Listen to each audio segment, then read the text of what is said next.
Hello friends, Oliver here, and today we're talking about another budget-friendly headphones with active noise canceling and Bluetooth technology, the Mixcder E9s.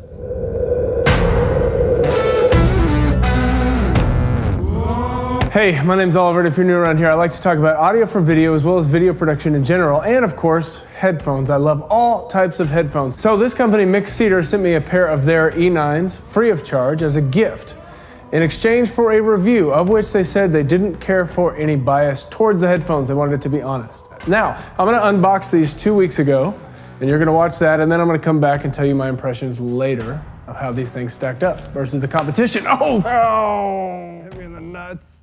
Let's open these boys up and see what they sound like. Ooh, super dope. Carrying case in here, check this out. Now that's what I'm talking about. Big old case right there, which is kind of cool. It's coated in a nice plush type of thing. They smell kind of good. Ooh, we got cushy ear cushions. Kind of a nice looking like vinyl piece over here. Feels plasticky with a nice foam cushy top piece for your head. All right. They look okay, man. They don't look bad at all. They're sexy. Check that out. These retail at under $100 on Amazon. So that's why these are so worthy of being looked at if you're in the market for Bluetooth headphones. You saw the Liner review I did a couple months back. Well, these would probably be a solid competitor to that. So let's check it out. Okay, the woman's voice sounds kind of distorted like everyone's except for Sony's and Neura's. They're very light, just like Bose. Okay, we're gonna pair up here. We've got some dope stickers. Love that. I love stickers. Okay, we're connected. Let's listen to some tunes, y'all. By the way, I have a playlist called Headphone Tester, and it's got all the tracks that I like to listen to test out headphones. If you want access to this playlist, just holler at me. I'll share it to you on Spotify. Sound is good. There is a top end. We're crowding a little in the low mids. Clean bass. Not bad. Oh, way more bass than the Liners or the M-Pows. That's not a sticker. I'm loving these. Good drive. All right. It's a great song to test headphones to. Wallflowers. It's just so tightly compressed, and the drums are just so thick and rich. Thick and Rich, that's the name of my new band. Beethoven.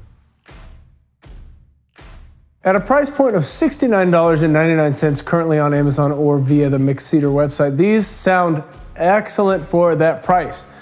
You remember the Liners I reviewed a couple months back? Now those were about $100, and these sound almost basically just as good as those. And those sounded almost as good as my Sony WH-1000X Mark IIs. So here's the deal. Later on in this review, I'm gonna make a graph that shows you the law of diminishing returns over time. And we're gonna talk about that in just a minute, but let me talk about these first. The Mixcder E9s are advertised to have active noise canceling that is superior, about 30 hours of playtime. They have a 40mm large aperture driver, AKA speaker inside the headphone. They have a wireless connection, of course. They do adjust and fold, and there is a wonderful little carrying case that comes with it, which is very popular in today's headphone world to have a carrying case. These cost less, but they sound great. So compared to the big heavy hitters out there, like the Bose QC35 Mark IIs and the Sony XM3s, these don't really hold a candle as far as active noise canceling. Now, they're about as good as those Liner headphones I told you about. It does a good job. It cancels out much of the sound, but the Bose QCs are just ridiculous. And then the new Sony XM3s are just out of this world. I put those on in Target the other day, and they just that almost gave me a headache. It was so quiet. So like all good headphones, they do isolate. They do actually isolate you from the outside, but they also put that noise canceling on, and you have a very pleasurable listening environment for traveling, going for runs, whatever you want to do with these. They would be excellent at that price point. And the sound quality, like I said, is really good. I was surprised by how much high end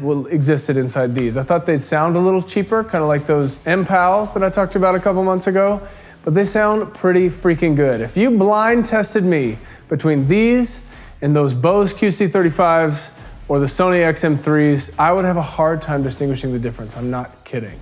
These sounded as good as those Liners, like I mentioned before.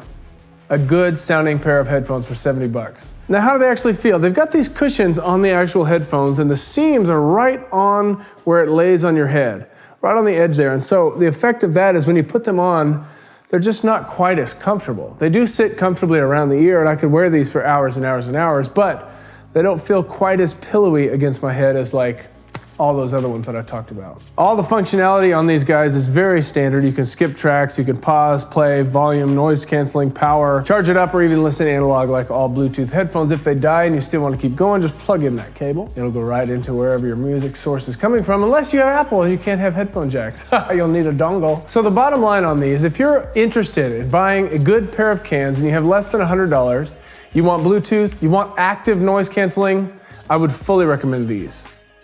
They are excellent. For 70 bucks, go get them right now on Amazon. I have links in the description below for any country that you're in. Go buy these, you won't be disappointed. I'm telling you, the downsides to these aren't that big of a deal for that cost. If these cost $200, I'd say, hey, don't worry about it, buy something else. But because they're 70 bucks, that absurdly low price for the quality you get in this pair of cans, I say go buy them. But now I'm gonna take you to this chart, and I just wanna do a little demonstration for you of the law of diminishing returns. On the x-axis, we have price.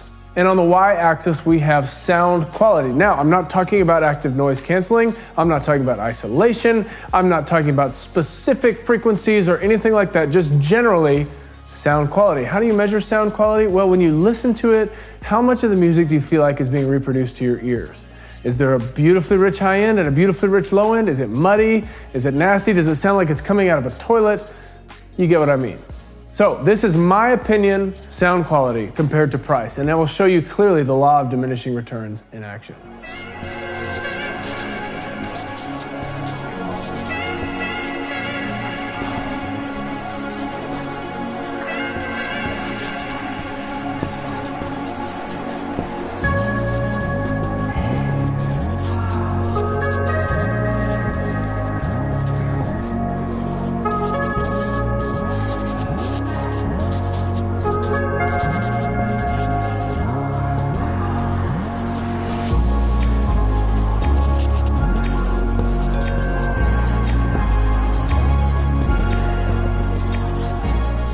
So, in finally looking at the chart, this is the law of diminishing returns.